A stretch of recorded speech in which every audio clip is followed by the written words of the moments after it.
Password ভুলে গেলে আমরা যা করব, প্রথমে আমি আমার অ্যাকাউন্টটা লগ ইন করার চেষ্টা করছি এবং এখানে আমি আমার যে পাসওয়ার্ড মনে আছে সেটা দিলাম এবং এই যে স্ক্রিনে দেখানো কোডগুলো ফিল আপ করে আমি লগ ইনে ক্লিক করলাম।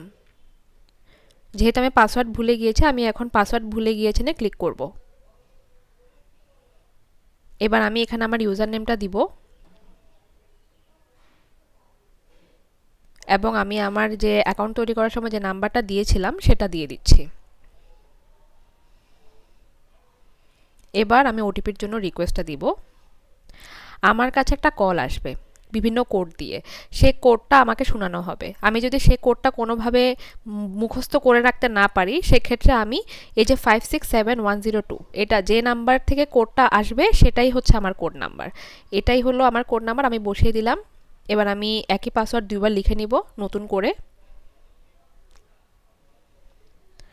আর এভাবে সংরক্ষণ করুন আমি ক্লিক করে দিব। আমার পাসওয়ার্ডটি সফলভাবে চেঞ্জ হয়ে যাবে। বাস এভাবে করতে পারবেন আপনারা।